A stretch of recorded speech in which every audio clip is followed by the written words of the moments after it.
በስመ አብ ወወልድ ወመንፈስ ቅዱስ አሐዱ አምላክ አሜን።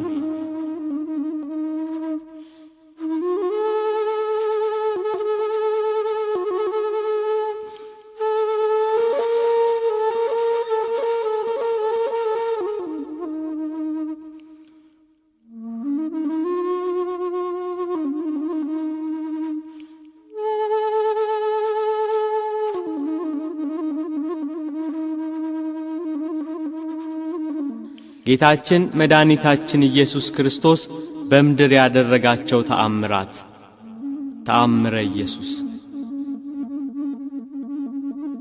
አዳም በሲኦል ተጥሎ በእግረ ዲያብሎስ ይቀጠቀጣል።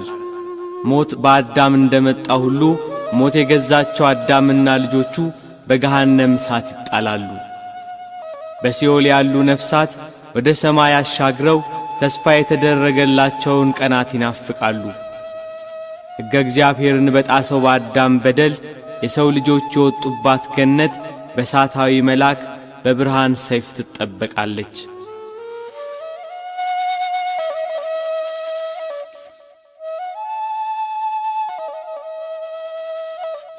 ብዙ ነቢያት እየተነሱ አለፉ፣ ግን አንዳቸውም አዳምና ልጆቹን ከሲኦል ባርነት ነፃ ሊያወጧቸው አልቻሉም። ከልጅ ልጅ ተወልጄ አድንሃለሁ የሚለው የተስፋ ቃል ሲቀርብ የአምላካችን የምህረት ዓይኖች ወደ ምድር ተመለከቱ።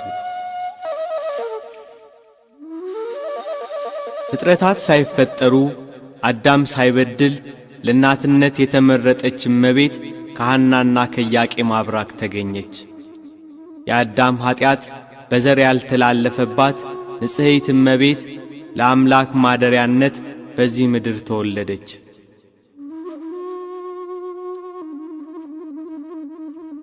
3 ዓመት በእናትና አባቷ ቤት 12 ዓመት በቤተ መቅደስ አደገች። መላእክት የዕለት ምግቧን እያመጡላት ከሰማይ ሰማያዊ ዝማሬ ከምድር የካህናቱን ምስጋና እያዳመጠች እናታችን ቅድስት ድንግል ማርያም አደገች።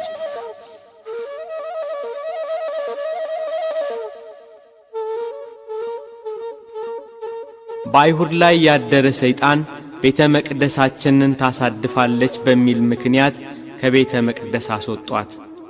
በካህኑ ዘካርያስ ጸሎትና ልመና አረጋዊ ዮሴፍ እመቤታችንን እንዲጠብቃት ተመረጠ።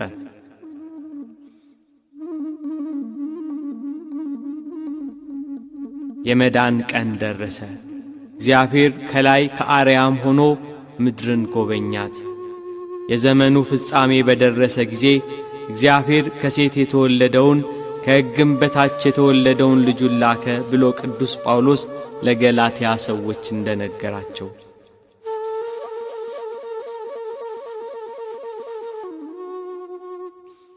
በስድስተኛው ወር ቅዱስ ገብርኤል መልአክ በእግዚአብሔር ፊት ጸጋን ወዳገኘችው ወደ ድንግል ማርያም ተላከ፣ የምሥራቹን ሊናገር። አምላክ ወደ ምድር መጥቶ ሰው ሆኖ የሰውን ልጅ ለማዳን ንጽሕናዋን ወዶ ለእናትነት እንደመረጣት ሊያበስራት መጣ።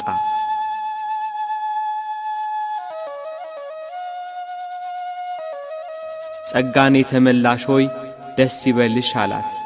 እነሆ ትጸንሻለሽ፣ ወንድ ልጅም ትወልጃለሽ፣ ስሙንም ኢየሱስ ትዪዋለሽ።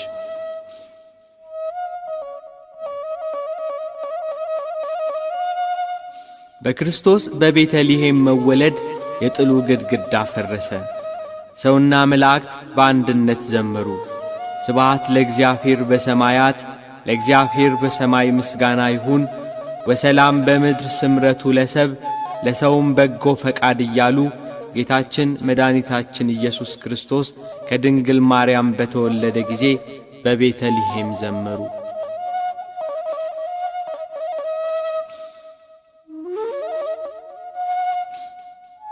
ሰማይ ዙፋኔ ናት፣ ምድርም የእግሬ መረገጫ ያለ አምላክ ለእናትነት በመረጣት ንጽሕት እመቤት አማካኝነት በጠባብ ደረት ባጭር ቁመት ተወሰነ።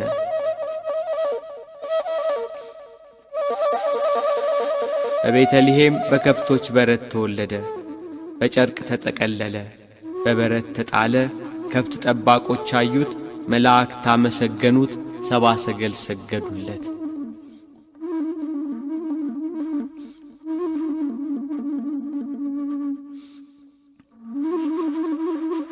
እናታችን ቅድስት ድንግል ማርያም ከመጸነሷ በፊት መልአከ እግዚአብሔር እንደነገራት ስሙን ኢየሱስ ብላ ሰየመችው።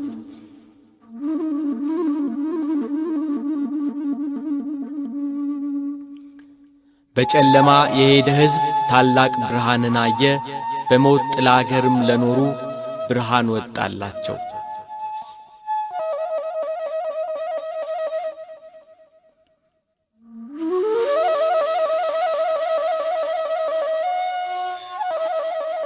እግዚአብሔር ለሰው ልጆች ሁሉ ያዘጋጀውን ማዳን ሳያይ እንዳይሞት ትንቢት የተነገረለት አረጋዊው ስምዖን በኢየሩሳሌም ይኖር ነበር። ስምዖን የእስራኤልን መጽናናት ይጠባበቅ ነበር። ጻድቅና ትጉህ የእግዚአብሔርን መንፈስ በእርሱ ላይ ነበር።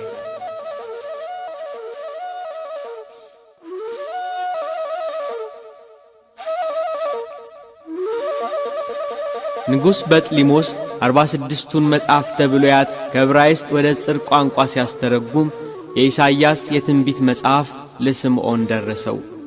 ስምዖን የኢሳይያስን የትንቢት መጽሐፍ እየተረጎመ ሳለ እነሆ ድንግል ትጸንሳለች ከሚለው ምዕራፍ ደረሰ። እንዴት ድንግል በድንግልና ትወልዳለች ብዬ ተረጉመዋለሁ?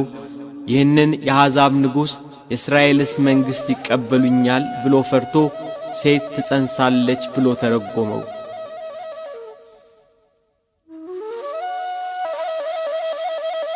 እንቅልፍ መጥቶበት ተኛ። ቢነቃ ሴት የሚለው ተፍቆ ድንግል ተብሎ ተጽፎ አገኘው። ድንግል የሚለውን ፍቆ ሴት ብሎ ጻፈው። ዳግም እንቅልፍ መጥቶበት ተኛ። ቢነቃ ሴት ብሎ የጻፈው ተፍቆ ድንግል ተብሎ ተጽፎ አገኘው። ሦስቴም ይህ ሁኔታ ቀጠለ።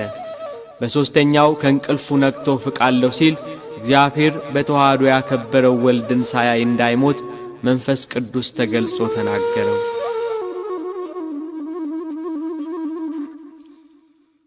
የእግዚአብሔር የማዳን ቀን የአባቶቹ የነቢያት ተስፋን እየተጠባበቀ ስምዖን 500 ዓመት ኖረ።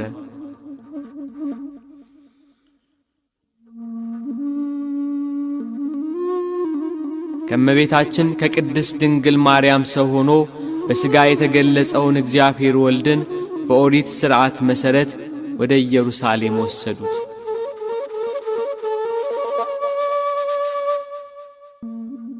በኢየሩሳሌም የጌታን ቀን የሚጠብቀው አረጋዊው ስምዖን ካልጋ ተጣብቆ ይኖር ነበር። መንፈስ ቅዱስ አጽንቶና አነሳስቶ ወደ ምኵራብ ወሰደው።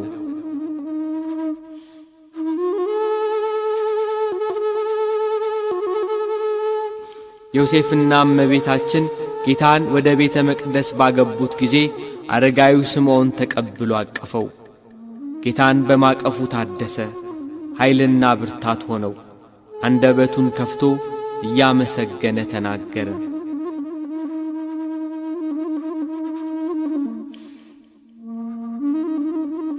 ጌታ ሆይ አሁን እንደ ቃልህ ባሪያህን በሰላም ታሰናብተዋለህ። ዓይኖቼ በሰው ሁሉ ፊት ያዘጋጀኸውን ማዳንህን አይተዋልና ይህም ለአሕዛብ ሁሉ የሚገልጥ ብርሃን ለሕዝብህ ለእስራኤልም ክብር ነው አለ። እናቱ ማርያምን ግን እንደ ጦር የሚከፍል ሐዘን በልብሽ ያድራል አላት። የልጇ የወዳጇ የመስቀል ሞት ለእናቱ ለድንግል ማርያም እንደ ጦር የምትሰማ ሐዘን ናትና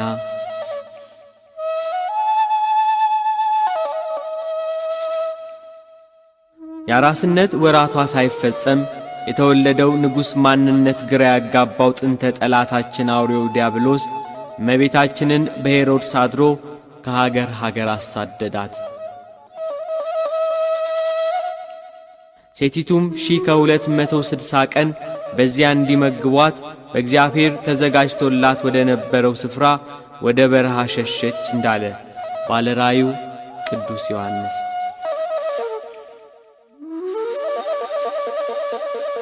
ከሄሮድስ ወታደሮች ሸሽታ ከሀገር ሀገር ተሰደደች። ልጇን እንዳይገሉት በቅፏ ከልላ 3 ዓመት ከ6 ወር ተሰደደች።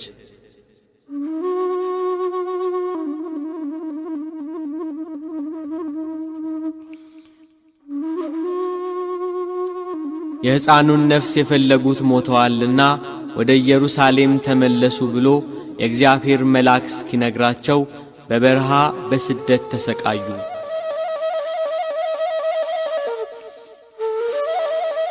ሄሮድስ ከሞተ በኋላ ድንግል ማርያም ጌታችን ኢየሱስ ክርስቶስን አዝላ ወደ ኢየሩሳሌም ተመለሰች።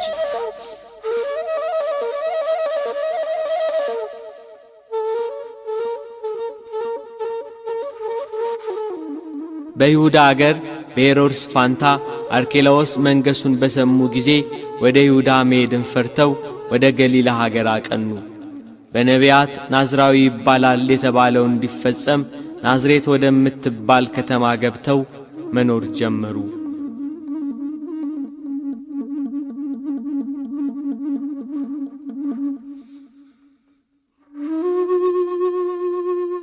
ጌታችን ኢየሱስ ክርስቶስ በሥጋ ተገልጿልና ጥቂት በጥቂት አደገ። ሕፃናትን የሚያሳድግ ጌታ እንደ ሕፃናት አደገ። እንደ እግዚአብሔር እየሠራ እንደ ሰው ተመላለሰ። ከኀጢአት በቀር ፍጹም ሰው ሆነ።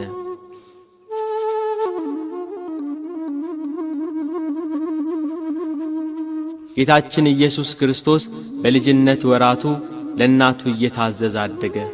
ሕፃናት በሚያድጉበት ሥርዓት አደገ። በጥበብና በሞገስ አደገ። ሕፃናትን የሚያሳድግ እርሱ እንደ ሕፃናት ተመላለሰ። ጌታ በልጅነት ወራቱ እጅግ ብዙ ተአምራት ፈጽሟል። ኢየሱስ ያደረገው ብዙ ሌላ ነገር ደግሞ አለ። ሁሉ በእያንዳንዱ ቢጻፍ ለተጻፉት መጻሕፍት ዓለም ራሱ ባልበቃቸው ይመስለኛል እንዳለ ወንጌላዊው ቅዱስ ዮሐንስ።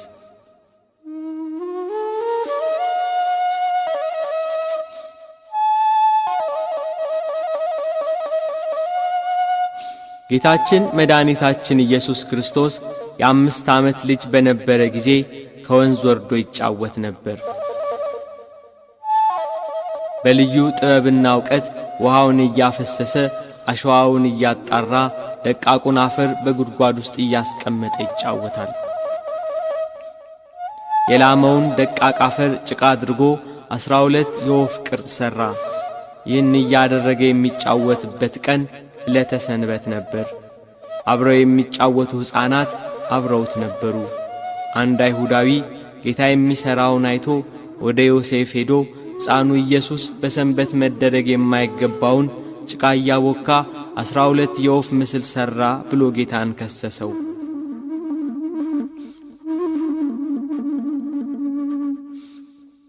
አረጋዊ ዮሴፍ ይህን ስሞታ ሰምቶ ወደ ጌታ ኢየሱስ ክርስቶስ ሄዶ በሰንበት ለምን ይህን አደረክ ብሎ ተናገረው። ጌታም እጆቹን አጨበጨበና እፍ አለባቸው። ከአፈር ባበጃጀው በአዳም ላይ የሕይወት እስትንፋስን እፍ ያለ ጌታ ጭቃ አብኩቶ በሠራቸው የወፍ ምስል ላይ እፍ አለባቸውና ከዚህ ሂዱ፣ ሰው ከሌለበት ከዚያ ስፍራ ብረሩ አላቸው።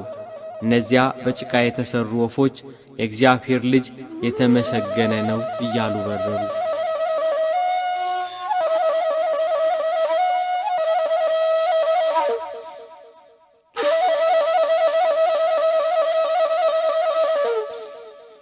ከእርሱ ጋር የሚጫወቱ ሕፃናት እንደ እርሱ ጭቃ ለውሰው የወፍ ምስል ሠሩ።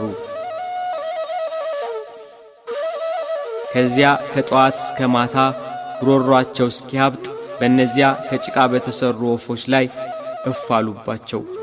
አንዳቸውም አልበረሩም።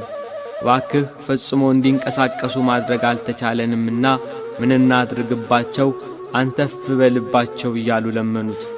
እሱ ግን የሚያደርገውን ያውቅ ነበርና ዝም አለ።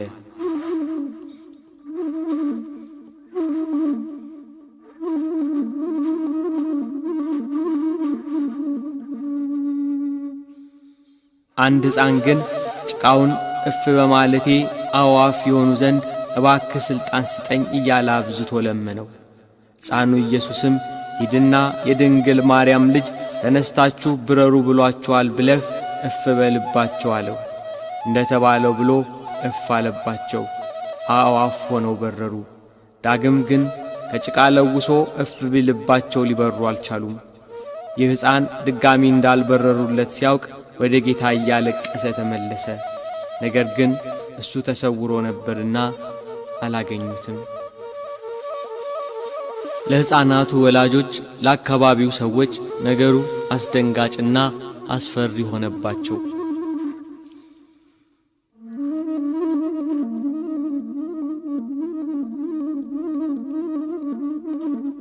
በልጅነት ወራቱ እንደ ልጆች እየተጫወተ እንደ አምላክነቱ ተአምራት እየሰራ አደገ።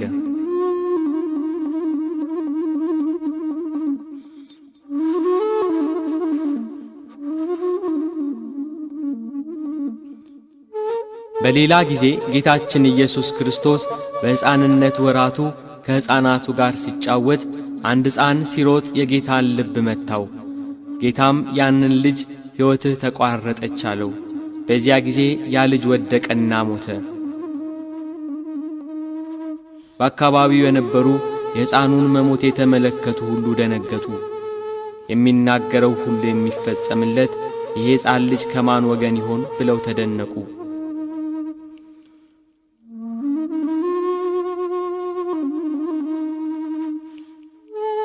የሞተው ልጅ ዘመዶች ስለ ልጃቸው አለቀሱ። ወደ አረጋዊው ዮሴፍና ወደ እመቤታችን ሄደው ይሄ ልጅ ከእናንተ ጋር እያለ እናንተ ከእኛ ጋር መኖር አትችሉም፣ ከዚህ ሂዱልን አሏቸው።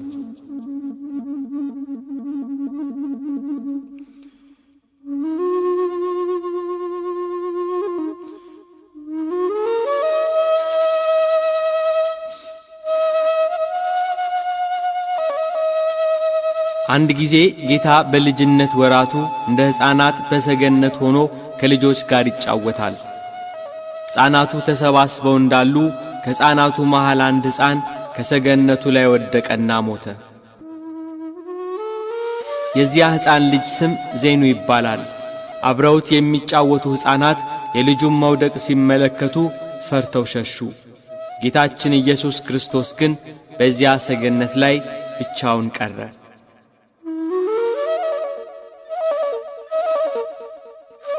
የሞተው ልጅ ዘመዶች እየተሯሯጡ መጡ። ጌታንም አንተ ነህ ገፍተህ የጣልከው ብለው ያዙት። እርሱ ግን አልጣልኩትም እያለ ተናገራቸው። እጅግ ብዙ ዘበዘቡት፣ መረመሩት።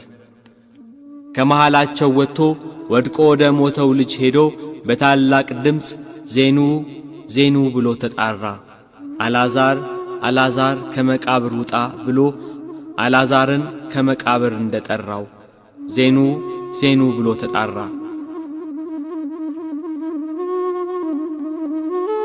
የዚያ ሕፃን ዓይኖች ተገለጡ።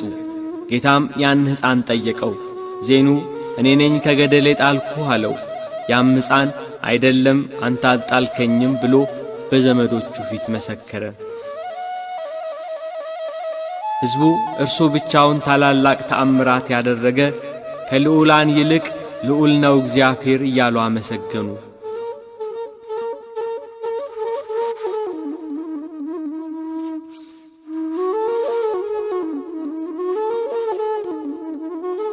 ጌታ የ7 ዓመት ልጅ ሳለ እናቱ ቅድስት ድንግል ማርያም ውሃ ይቀዳላት ዘንድ ላከችው።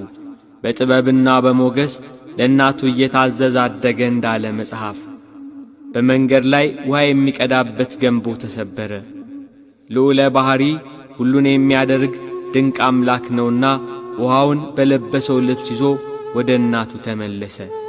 እመቤታችን ቅድስት ድንግል ማርያም በነገሩ ፈጽማ ተደነቀች። የሚያደርገውን እየተመለከተች በልቧ ተጠብቀው ነበር እንዳለ ቅዱስ መጽሐፍ።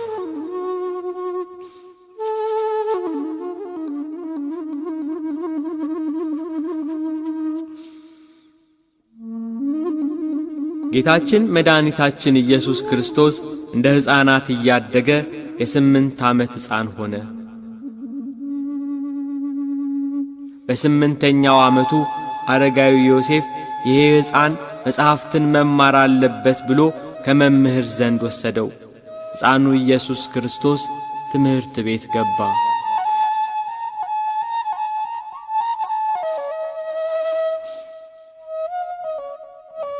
መምህሩ አልፋና ቤጣ በል ብሎ ጌታችንን አዘዘው። ጌታችን ኢየሱስ ክርስቶስ ግን እንደ ሕፃናቱ በል የተባለውን አልደገመም። አልፋ ማለት ትርጉሙ ምንድነው ንገረኝ ብሎ መምህሩን መልሶ ጠየቀው። መምህሩ ፍጹም አዋቂ መሆኑ ስለገባው ደነገጠና ማስተማሩን ተወ።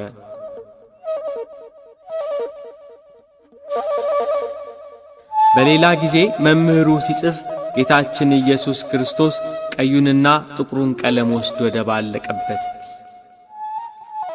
መምህሩ ይህን በተመለከተ ጊዜ ይሄ መበለት ልጅ ቀለሜን አበላሸብኝ ብሎ በጥፊ መታው። ጌታችን ግን ለምን ትመታኛለህ? ቀለሙን እንደነበረ መልሶአለሁ ብሎ ጥቁሩን ከቀይ ቀለም ለይቶ እነሆ ገንዘብህ ይኸው ውሰድ ብሎ ሰጠው። መምህሩ ሁኔታው አስደነገጠው፣ በነገሩ ተገረመ። በነፍስና በሥጋ በውስጥም በአፋ ድንግል ወደምትሆን ወደ ጌታችን እናት ወደ እመቤታችን ሄዶ ይሄ ልጅሽ ማን ነው? የሚሠራው ተአምርስ ምንድነው? ነቢዩ ኢሳይያስ ድንግል በድንግልና ትወልዳለች፣ ስሙን አማኑኤል ብላ ትጠራዋለች ብሎ ትንቢት የተነገረለት እሱ ነው እንዴ? ብሎ ግራ ተጋብቶ መልሶ አስረከባት።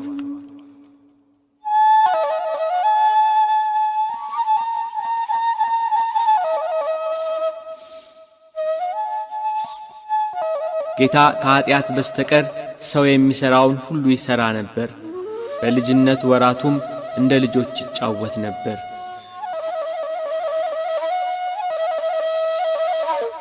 አንድ ቀን ከጓደኞቹ ሕፃናት ጋር ሲጫወት በቤቱ መስኮት የፀሐይ ብርሃን ገባ። አማኑኤል የተባለ ጌታችን ኢየሱስ ክርስቶስ በፀሐይ ጮራ ወይንም በፀሐይ እግር ላይ ወጥቶ ተቀመጠ። አብረውት ያሉ ሕፃናት ኢየሱስ በፀሐይ ጨረር ላይ እየተመላለሰ ሲጫወት ሲያዩ ሕፃናቱ እነርሱም እንደርሱ በፀሐይ እግር ላይ መቀመጥ ፈልገው ከቤቱ ጣራ ላይ ወጡ። በፀሐይ ጨረር ላይ ዘለን እንቆማለን እያሉ ቢዘሉ ወደ መሬት ወድቀው ሞቱ። አካባቢው በልቅሶ ታወከ። ልጆቻቸው የሞቱባቸው ዘመዶች እመቤታችንን ልጅሽ በምን ጥበብ ነው በፀሐይ ጮራ ላይ የተቀመጠ? የኛ ልጆች ልጅሽን አይተው እንደርሱ ለማድረግ ሞክረው እየወደቁ ሞቱብን ብለው አንገላቷት። ልጇን ኢየሱስ ክርስቶስንም ይዘው ደበደቡት። ለምን ትደበድቡኛላችሁ ብሎ ወደ ሞቱት ሕፃናት ሄደ። ከሞት አስነሳቸውና በእውነት እኔ ገደልኳችሁ ብሎ ጠየቃቸው። ሁሉም ተነስተው በአንድ ቃል አቤቱ ጌታችን አምላካችን ሆይ አንተስ ትንሣኤያችን ነህ፣ ለአንተ ምስጋና ይገባሃል፣ ለላከህ ለአብ ምስጋና ይገባል፣ ለባሕሪ ሕይወትህ ለመንፈስ ቅዱስ ምስጋና ይገባል፣ መላእክት በሰማይ ሲያመሰግኑህ ሰምተናል አሉ። የአካባቢው ሰዎች ግን በነገሩ ተደናገጡ።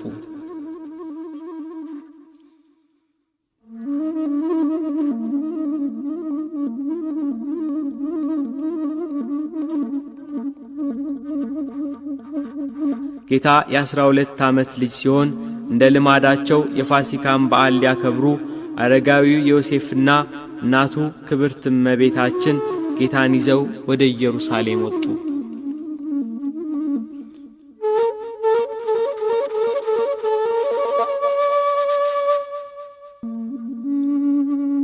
ከበዓሉ በኋላ ከብዙ ሕዝብ ጋር ሆነው ከኢየሩሳሌም ሲመለሱ ከኋላቸው የሚከተላቸው መስሏቸው ነበር። አገራቸው ሲደርሱ ከዘመዶቻቸውና አብረው ከተጓዙት ሰዎች መካከል ቢፈልጉት አጡት። እመቤታችን በልጇ በወዳጇ መጥፋት አዘነች። መሪር እምባን ካዘነችባቸው ሐዘናት አንዱ ይሄ ልጇ መጥፋት ነበር።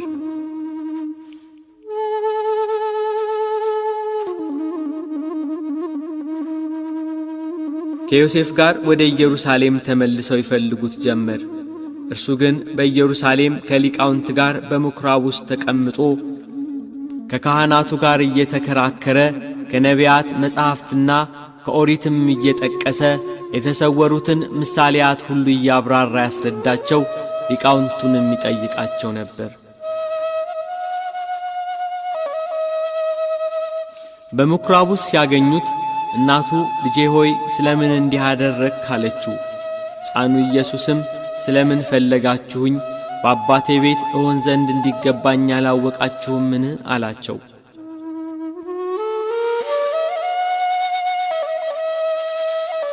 ጌታችን ኢየሱስ ክርስቶስ በጥበብና በቁመት በሞገስም አደገ።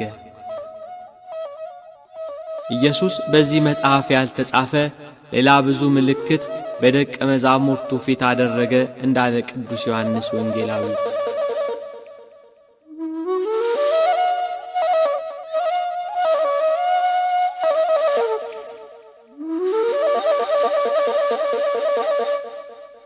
ሰላሳ ዓመት ሲሞላው በዮሐንስ እጅ ይጠመቅ ዘንድ ከገሊላ ወደ ዮርዳኖስ መጣ። መጥምቁ ዮሐንስ በዚያ ወራት መንግሥተ ሰማያት ቀርባለችና ንስሐ ግቡ እያለ በይሁዳ ምድረ በዳ ይሰብክ ነበር። ጌታችን ኢየሱስ ክርስቶስም በዮሐንስ እጅ ተጠመቀ። መንፈስ ቅዱስ በርግብ አምሳል ወርዶ በራሱ ላይ አረፈ። እግዚአብሔር አብ በደመና ሆኖ በእርሱ ደስ የሚለኝ የምወደው ልጄ ይህ ነው አለ።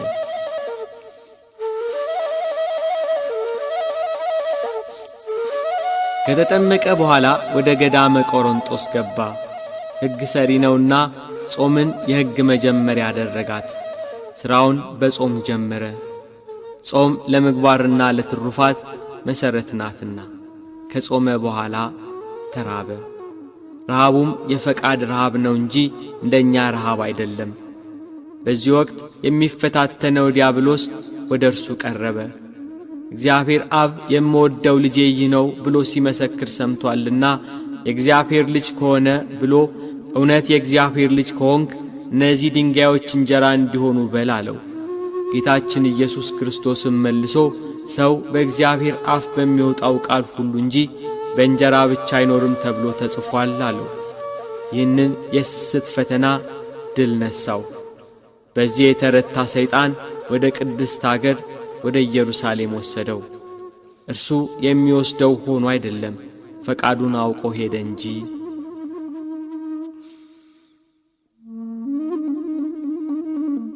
ከመቅደስ ጫፍ ላይ አቁሞ ነቢያት ስለ እርሱ የመሰከሩለትን የትንቢት መጽሐፍ እየጠቀሰ ፈተነው።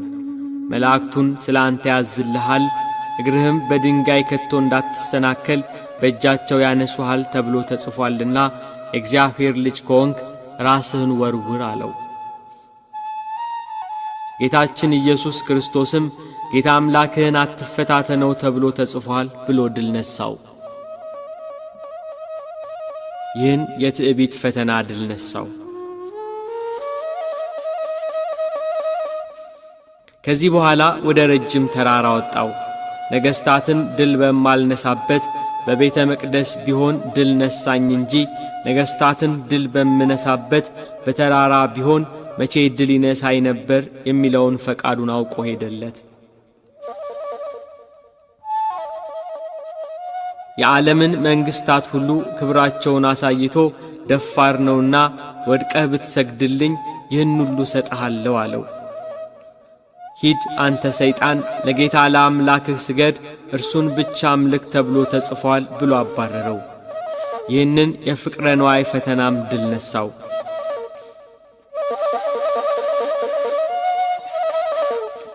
እናንተም እነዚህን 3 ታላላቅ ፈተናዎች ድል ንሷቸው ሲል ከኋላዬ ዞር በል ብሎ በኋላ ከሚነሱ ከምእመናን ሁሉ አባረረው።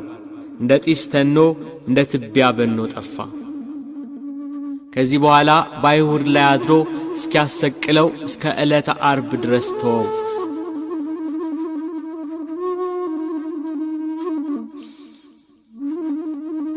ጌታችን ኢየሱስ ክርስቶስ ወደ ገሊላ ተመለሰ። ወንጌልን ማስተማር ሲጀምር ዕድሜው 30 ዓመት ሆኖት ነበር። በምኵራብ እየገባ ያስተምር ነበር። ሁሉም ከትምህርቱ የተነሳ ይገረሙ ይደነቁ ነበር፣ ያመሰግኑትም ነበር።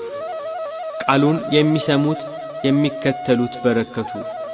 ከሮማውያን ቀኝ ግዛት ነፃ ያወጣናል ብለው የጠበቁ የእስራኤል ዘነፍስ መድኃኒትን የናፈቁ በደዌ ሥጋ በደዌ ነፍስ የተያዙ በበሽታ የሚማቅቁ ተስፋ ያጠራቸው የምስራቹን ለመስማት 5 ገበያ የሚሆን ሕዝብ ይከታተለዋል።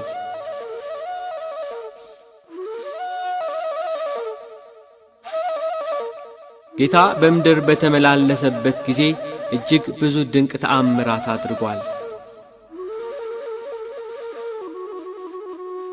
በአንድ ሀገር ሳለ ሁለንተናው በለምጽ የተያዘ ሰው አገኘ። ወደ ጌታችን ኢየሱስ ክርስቶስ ቀርቦ ሰገደለት። ግንባሩን መሬት አስነክቶ ማለደው። አቤቱ ከወደድክ እኔን ማዳን ይቻልሃል አለው። የሰው ልጆችን ማዳን የሚወድ ጌታ እወዳለሁ ንጻ አለው። ያን ጊዜውኑ ለምጹ ለቀቀው። እንደ አዲስ ተፈጥሮ ገላው የሚያበራ ሆነ። ደዌው ፈጽሞ ለቀቀው። ለማንም እንዳትናገር ተጠንቀቅ፣ ሄደህ ራስህን ለካህን አሳይ፣ ስለ መዳንህ መባ አቅርብ ብሎ አዘዘው።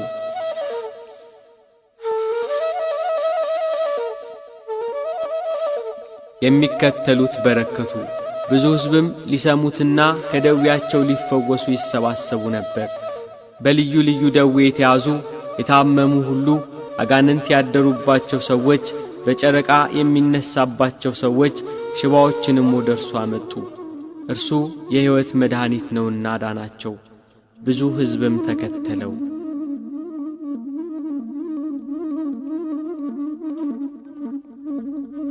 በገሊላ ባህር ዳር በስተሰሜን ባለች ወደ ናሆም መንደር ወደ ቅፍርናሆም ገባ።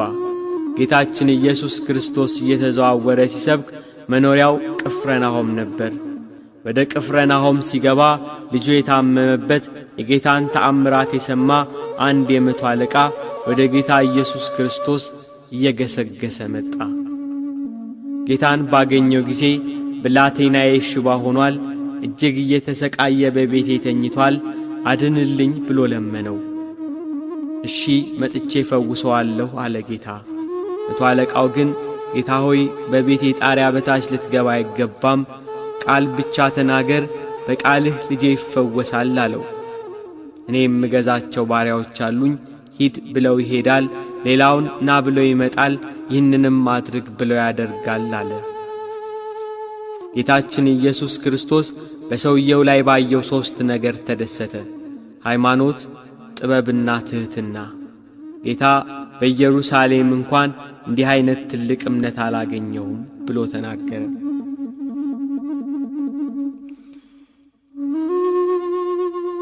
የሰውየው እምነት አስደስቶታልና ሂድ እንዳመንክ ይሁንልህ አለው። ያ የመቶ አለቃ ወደ ቤቱ ሲመለስ ልጁ ድኖ ወደ እርሱ ሲመጣ አገኘው። የዳነበትን ሰዓት ቢጠይቅ ጌታ ሂድ እንዳመንክ ይሁንልህ ብሎ የተናገረበት ሰዓት ነበር። እንደ እምነቱ ሆነለት።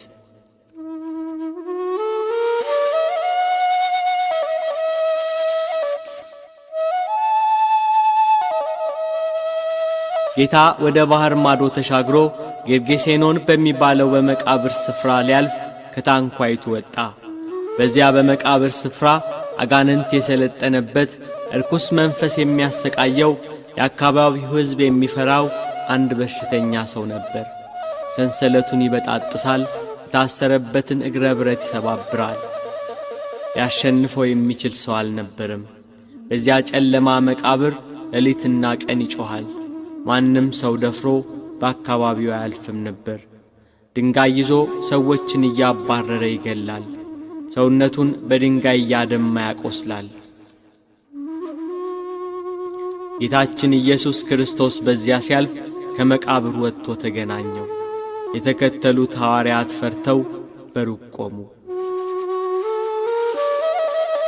የአጋንንት ያደረበት ሰው ጌታችን ኢየሱስ ክርስቶስን ባየው ጊዜ ተንቀጠቀጠ፣ ሰገደለት። አጋንንቱ እየጮኸ የልዑል እግዚአብሔር ልጅ ሆይ ከአንተ ጋር ምን አለኝ? እንዳታሰቃየኝ እለምንሃለሁ እያለ ተማጸነው። ጌታችን ኢየሱስ ክርስቶስም ስምህ ማን ነው ብሎ ጠየቀው። በዚያ ሰው ላይ ያደሩ ብዙ አጋንንት ነበሩና ስሜ ሌጊዮን ነው አለ። ሌጊዮን ማለት ጭፍራ ማለት ነው። ጌታ ኢየሱስ ክርስቶስ እነዚያ ርኩስ መናፍስት ከዚህ ሰው እንዲወጡ አዘዛቸው። አጋንንቱ ግን ከሀገር ውጭ እንዳይሰዳቸው አጥብቀው ለመኑት። በተራራ ጥግ ብዙ የእሪያ መንጋ ተሰማርቶ ነበርና ወደ እሪያዎቹ እንግባ ብለው ተማጸኑት። ፈቀደላቸው። አጋንንቱ ከሰውየው ላይ እየወጡ ወደ እሪያዎቹ ገቡ።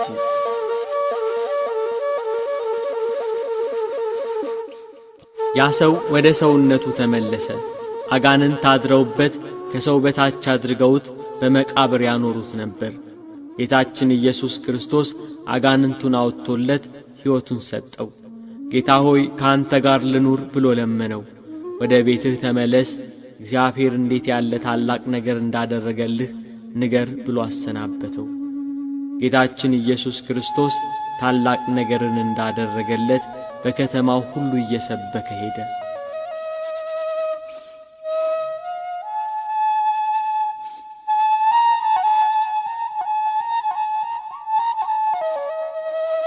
አስራ 12 ዓመት ደም ሲፈሳት የነበረች አንዲት ሴት በኢየሩሳሌም ትኖር ነበር።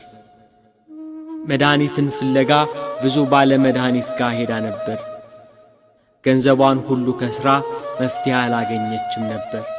ተሰቃየች። የአካባቢው ሰዎች ዓይንሽን ላፈር ብለው አራቋት። ከሰው ተገልላ በአፍረት ተሸማቃ ትኖር ነበር። ይህች ሴት ስለ ኢየሱስ ክርስቶስ ሰማች። አንድ ጊዜ ጌታችን ኢየሱስ ክርስቶስ በሚከተሉት ሕዝቦች ተከቦ ወንጌልን እያስተማረ ሲያልፍ ቀርቤ የልብሱን ጫፍ ብነካ ድናለሁ ብላ አሰበች። በሕዝብ መሃል ተጋፍታ ገብታ የልብሱን ጫፍ ዳሰሰች።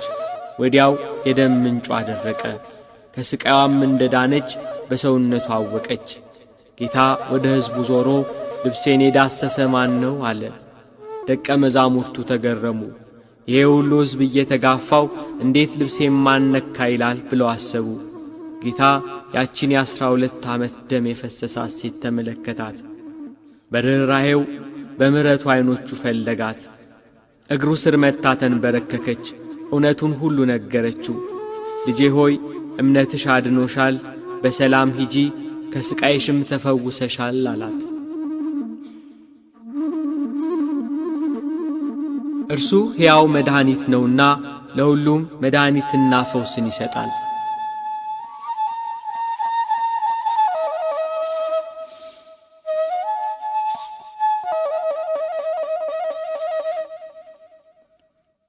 ኢያኢሮስ የተባለ የምኵራብ አለቃ የ12 ዓመት ልጁ ሞተችበት።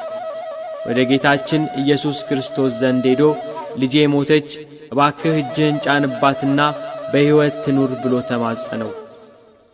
በዚህ ወቅት ጎረቤቶቹ መጥተው ልጅህ ሞታለችና ከእንግዲህ መምህሩን አታድክመው፣ አያስፈልግህም አሉት።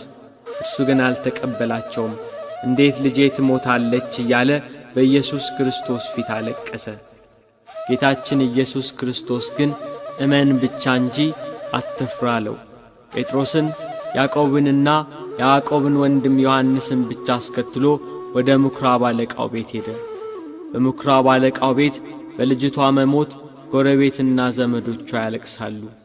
ኢየሱስ ክርስቶስ ወደ ሞተችው ልጅ ቀርቦ እጇን ይዞ ጣቢታ ተነሽ አላት።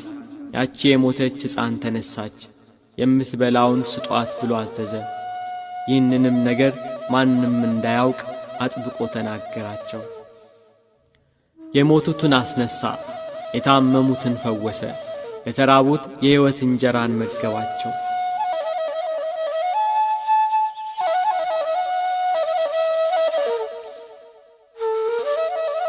ሲያልፍ ከመወለዱ ጀምሮ እውር የሆነ ሰው አየ። ዘወትር እጁን ዘርግቶ ሰዎች እንዲዘከሩት ይለምናል። ደቀ መዛሙርቱ ይህንን ዓይነ ስውር አይተው ይህ ሰው እውር ሆኖ እንዲወለድ ኀጢአት የሠራ ማን ነው? እርሱ ወይስ ወላጆቹ? ብለው ኢየሱስ ክርስቶስን ጠየቁት።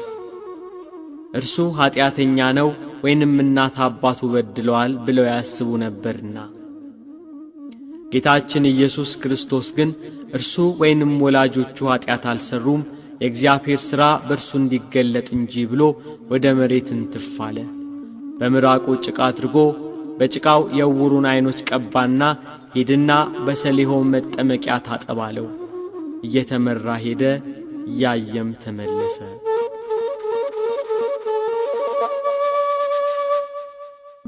ሁሉም ዓይኑ ታውሮ በመንገድ ዳር ተቀምጦ ሲለምን ያውቁት ነበር።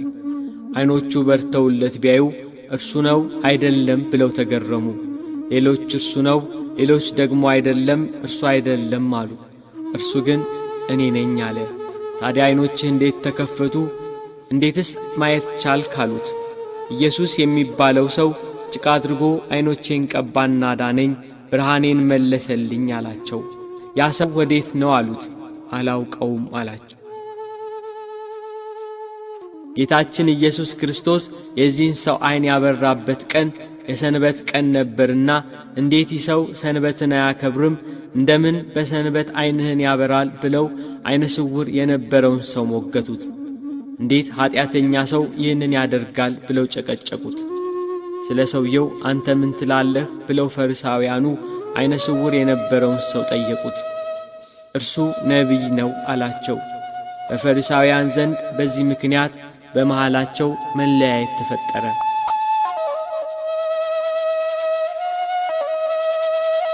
ዕውር የነበረውን ሰው ወላጆች ጠሩና ይሄ ዕውር ሆኖ የተወለደው ልጃችሁ ነው? ብለው ጠየቋቸው።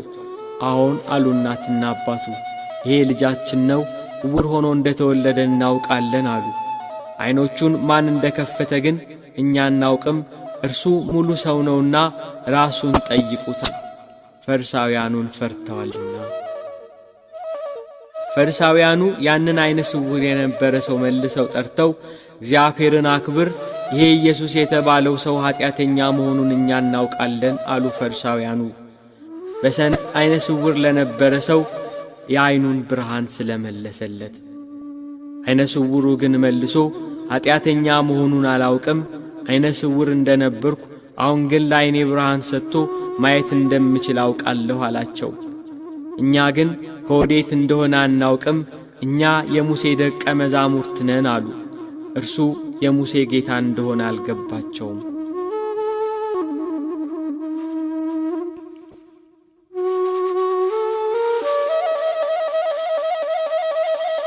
ከኢየሩሳሌም አጠገብ ባለው ቢታንያ በተባለው መንደር ማርያም፣ እህቷ ማርታና ጌታ የሚወደው ወንድማቸው አልዓዛር ይኖሩ ነበር። ጌታን በቤታቸው እየተቀበሉ ያስተናግዱት ነበር። ጌታ ሆይ እነሆ የምትወደው ታሟል፣ ሳይሞትብን ድረስ ብለው መልእክተኛ ላኩበት። ይሄ አልዓዛር ሕመም የእግዚአብሔር ልጅ እርሱን አስነስቶ በጌትነት ይገለጥ ዘንድ ነው እንጂ ለሞት አይደለም ብሎ መልእክተኞቹን መለሳቸው። ጌታችን ኢየሱስ ክርስቶስ መታመሙን ሰምቶ 2 ቀን በነበረበት ስፍራው አለ። ለኢየሩሳሌም 15 ምዕራፍ ያህል ቅርብ ወደ ነበረችው ወደ ቢታንያ መንደር መልእክቱ በደረሰው በ4ኛው ቀን ጌታችን ኢየሱስ ክርስቶስ መጣ። አልዓዛር ሞቶ ዘመዶቹና እህቶቹ አልቅሰው ገንዘው ቀብረውት ነበር። ማርታ የኢየሱስ ክርስቶስን የመምጣት ወሬ ስትሰማ ልትቀበለው ወጣች። ጌታ ሆይ አንተ በዚህ ኖረህ ቢሆን ወንድሜ ባልሞተ ነበር አለችው። ድውይ የሚፈውስ እንጂ ሙት የሚያስነሳ አልመሰላትም ነበር። አንቺ አላመንሽም እንጂ ወንድምሽ ይነሳል አላት ኢየሱስ ክርስቶስ። አውቃለሁ በዕለተ ምጽአት ሙታን በሚነሱበት ጊዜ እንዲነሳ አውቃለሁ አለችው። ጌታችን ኢየሱስ ክርስቶስም ትንሣኤና ሕይወት እኔ ነኝ፣ የሚያምንብኝ ቢሞት እንኳን ሕያው ይሆናል አላት። ያጽናኗቸው ከእነርሱ ጋር በቤት የነበሩ ወዳጅ ዘመዶቻቸው ለቀስተኛው ሁሉ ተሰባሰበ። ማርታ ማርያምን ጠራቻት። ኢየሱስ ክርስቶስን ስታይ እንደ እህቷ እንደ ማርታ ጌታ ሆይ አንተ በዚህ ኖረ ቢሆን ወንድሜ ባልሞተ ነበር አለችው። ኢየሱስ ክርስቶስም ማርያም ስታለቅስ ከእርሷ ጋር ያሉት አይሁድ ሁሉ ሲያለቅሱ አይቶ ስለ አልዓዛር አለቀሰ። በመንፈሱ አዘነ፣ በራሱም ታወከ፣ እምባውን አፈሰሰ። ወዴት አኖራችሁት አለ። ነገሩት። የሚከተሉትን አዘዛቸው።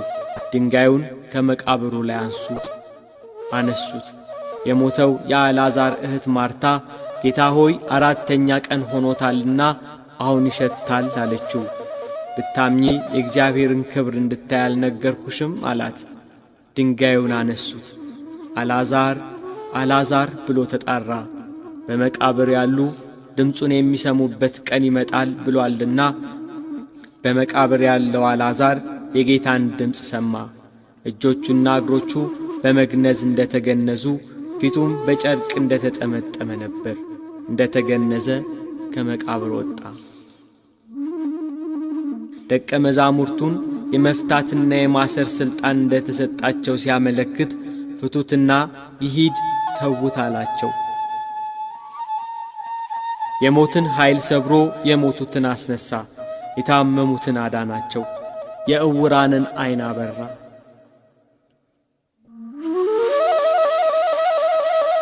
ይህን ሁሉ ያደረገ ጌታን ራሱን የእግዚአብሔር ልጅ አድርጓል።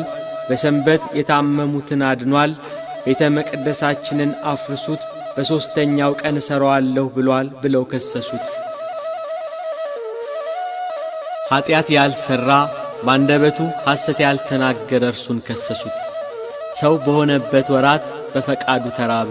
ኃሊ እንደመሆኑ የተራቡ ብዙ ሕዝብን በጥቂት እንጀራ አጠገባቸው። ነገር ግን አይሁድ ከሰሱት። እንደ ተገዢ ራሱን መቱት። የሁሉ ገዢ እንደመሆኑ ከኀጢአት ቀንበር ነፃ አደረገን። ነገር ግን አይሁድ በሸንጎ አቁመው ከሰሱት። መከራን ተቀበለ። ኀጢአትን ይቅር የሚል እርሱን ኀጥእ አሉት። በመኳንንት ላይ የሚፈርደውን ፈረዱበት። ኀጢአትን ያጠፋ ዘንድ ስለ ሁላችንም ኀጢአት ተላልፎ ተሰጠ።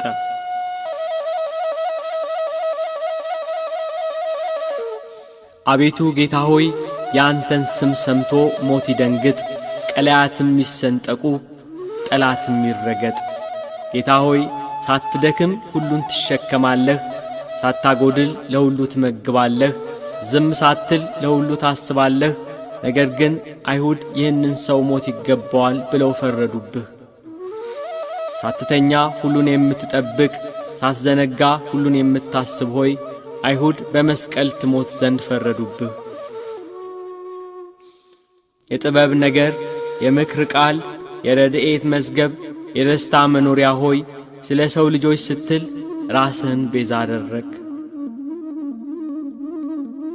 ቤተ ክርስቲያኑን በደሙ ነፃ ያወጣት ዘንድ ሕዝቡንም በመስቀሉ ያጸናቸው፣ መሠዊያውንም ይሠራ ዘንድ።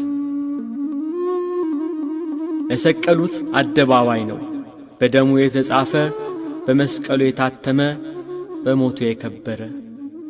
አቤቱ አምላካችን ኢየሱስ ክርስቶስ ሆይ ቤተ ክርስቲያንህ ተማልዳሃለች፣ ትሰግድልህማለች፣ ሙሽራህም ታከብረሃለች፣ ሕዝብህም ይገዙልሃል፣ ራስህን ሰጥተሃቸዋልና።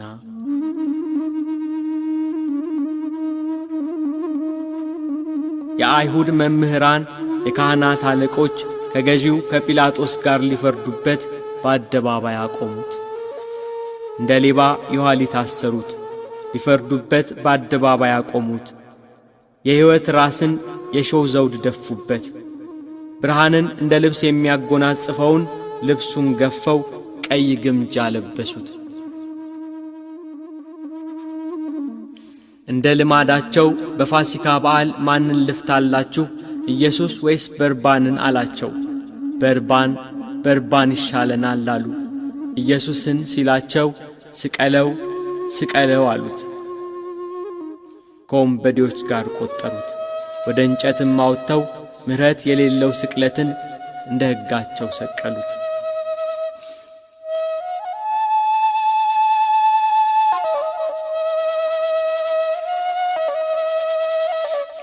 አዳምን የፈጠሩ እጆች በመስቀል ቀኖት ተቸነከሩ።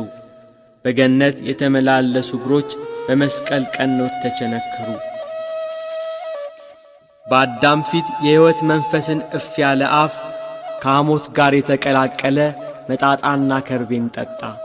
ጎኑን በጦር ወጉት። ራሱን ዘንበል አደረገ። ተፈጸመ አለ። ነፍሱን ተወ። ፀሐይ ጨለመች፣ ጨረቃ ደም ሆነች። ከዋክብት ረገፉ፣ ምድር ተናወጠች።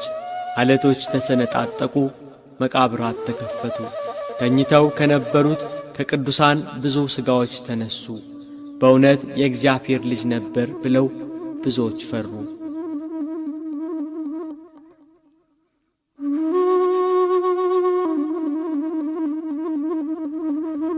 ከእንጨት አውርደው በመቃብር አኖሩት። ሞትን ድል አድርጎ እንደሚነሳ ፈርተው መቃብሩን እንዲያስጠብቅ ፈሪሳውያኑ ተሰባስበው ለጲላጦስ ነገሩት።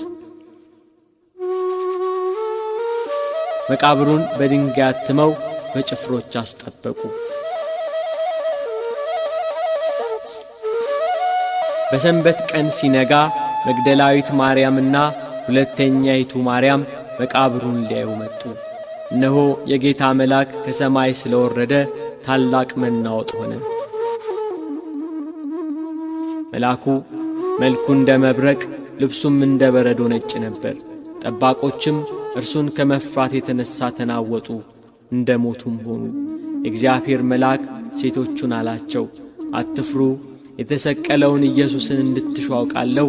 እንደ ተናገረ ተነስቷል፣ በዚህ የለም ብሎ የትንሣኤውን የምሥራች ነገራቸው።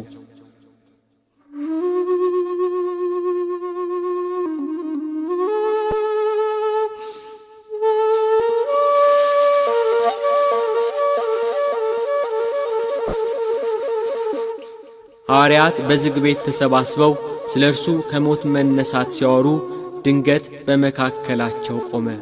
ሰላም ለእናንተ ይሁን አላቸው። እኔ ራሴ እንደሆንኩ እጆቼና እግሮቼን እዩ ብሎ እጆቹና እግሮቹን አሳያቸው። ከሙታን ተለይቶ ተነስቷል።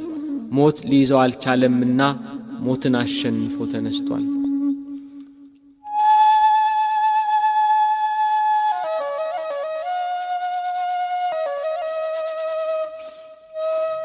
ከትንሣኤው በኋላ 40 ቀን አብሮአቸው እያስተማራቸው ቆየ። በ40ኛው ቀን በሙሴ ሕግና በነቢያት በመዝሙራት ስለ እርሱ የተጻፈውን መፈጸሙን ነገራቸው። መጻሕፍትን ያስተውሉ ዘንድ አእምሮአቸውን ከፈተላቸው።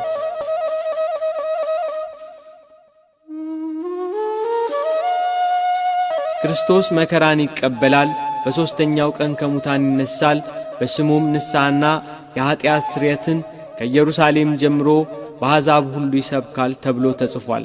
እናንተም ለዚህ ምስክር ናችሁ። እነሆ አባቴ የሰጠውን ተስፋ እኔ ልክላችኋለሁ።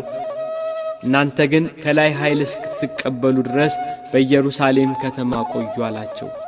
እስከ ቢታንያ አወጣቸው። እጆቹንም አንስቶ ባረካቸው፣ ወደ ሰማይ አረገ።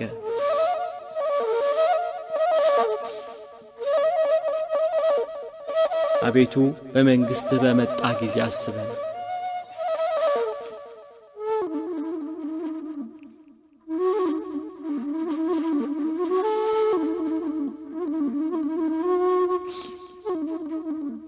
ምስጋና ይሁን ለአብ ለወልድ ለመንፈስ ቅዱስ ዛሬም ዘወትርም ለዘለዓለሙ አሜን።